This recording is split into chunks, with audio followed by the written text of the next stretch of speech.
തമിഴ്നാട്ടിലെ വിളവെടുപ്പ് ഉത്സവമാണ് പൊങ്കൽ. 4 ദിവസത്തെ ഉത്സവമായാണ് ഇത് ആഘോഷിക്കുന്നത്. സൂര്യദേവനോടും പ്രകൃതിയോടും കന്നുകാലികളോടും നന്ദി അർപ്പിക്കുന്നതും ഈ പൊങ്കൽ ദിവസമാണ്. ഈ വിളവെടുപ്പ് ഉത്സവം ആഘോഷിക്കുന്നത് തമിഴ് മാസമായ തൈ 1-നാണ്. പൊങ്കലിന് ഏകദേശം 2000 വർഷത്തിലധികം പഴക്കമുള്ള ചരിത്രമാണുള്ളത്. ചോള വിജയനഗര സാമ്രാജ്യ കാലഘട്ടത്തിലെ ശിലകളിൽ പൊങ്കലിന്റെ ചരിത്രം രേഖപ്പെടുത്തിയിട്ടുണ്ട്.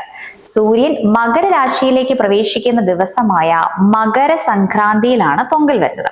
ഇത് സമൃദ്ധിയുടെ മാസമായ തൈ മാസത്തിന്റെ തുടക്കത്തിലാണ് നടക്കുന്നത്. ഇതൊരു വിളവെടുപ്പ് ഉത്സവം പോലെയാണ് ആഘോഷിക്കുന്നത്.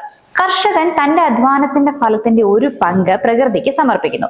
ഇവിടെ അവരുടെ കൃഷിയിൽ നിന്ന് ലഭിക്കുന്ന ആദ്യ വിളവ് പ്രകൃതിക്ക് നൽകുന്നു. ഭോഗി പൊങ്കൽ, തൈപ്പൊങ്കൽ, മാട്ടുപൊങ്കൽ, കാണും പൊങ്കൽ എന്നിങ്ങനെ 4 ദിവസവും ആഘോഷങ്ങൾ നടക്കുന്നു. മഴയുടെ ദേവനായ ഇന്ദ്രനെ ആരാധിക്കുന്ന ദിവസമാണിത്. ഈ ദിവസം ആളുകൾ വീടുകൾ വൃത്തിയാക്കുകയും പഴയതും വേണ്ടാത്തതുമായ വസ്തുക്കൾ കത്തിച്ചു കളയുകയും ചെയ്യുന്നു. ഇത് അവരുടെ ജീവിതത്തിലെ മോശമായ കാര്യങ്ങളെ ഇല്ലാതാക്കി പുതിയ ചിന്തകളെ അവരുടെ ജീവിതത്തിലേക്ക് കൊണ്ടുവരാൻ വേണ്ടിയാണ്.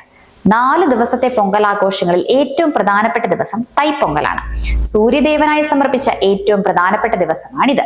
ഈ ദിവസം ആളുകൾ മുറ്റത്ത് മനോഹരമായ കോലം വരയ്ക്കും. അതോടൊപ്പം പുതിയ മൺകലത്തിൽ അരിയും പാലും ശർക്കരയും ചേർത്ത പൊങ്കൽ എന്ന വിഭവം തയ്യാറാക്കും. പാൽ തിളച്ചു മറിയുമ്പോൾ കുടുംബാംഗങ്ങൾ ഒരുമിച്ച് സന്തോഷത്തോടെ പൊങ്കലോ പൊങ്കൽ എന്ന് വിളിച്ചു പറയും. കൃഷിയിടങ്ങളിൽ കഠിനാധ്വാനം ചെയ്യുന്ന കന്നുകാലികളെ ആദരിക്കുന്ന ദിവസമാണ് മാട്ടുപൊങ്കൽ.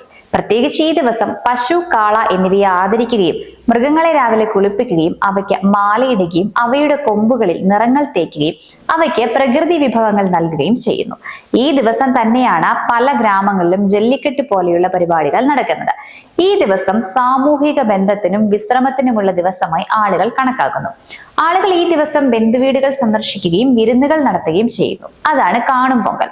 അതോടൊപ്പം പുറത്തു പോവുകയും വിനോദ പരിപാടികളിൽ ഏർപ്പെടുകയും ചെയ്യുന്നു. കേരളീയർ ഓണം ആഘോഷിക്കുന്നത് പോലെ തമിഴർ ഐക്യത്തോടും സ്നേഹത്തോടും ഒരുമയോടും ആഘോഷിക്കുന്ന ഒന്നാണ് പൊങ്കൽ.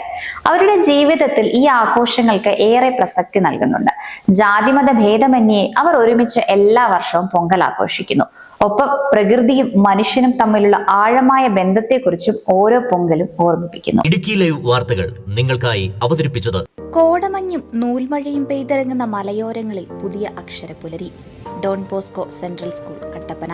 സലേഷ്യൻ വൈദികരുടെ നേതൃത്വത്തിൽ പ്രവർത്തിക്കുന്ന CBSE സീനിയർ സെക്കൻഡറി സ്കൂൾ. വിശുദ്ധ ഡോൺ ബോസ്കോയുടെ സ്വപ്നങ്ങൾക്കൊപ്പം മൂല്യബോധമുള്ള യുവതലമുറയെ വാർത്തെടുക്കുന്ന വിദ്യാലയം.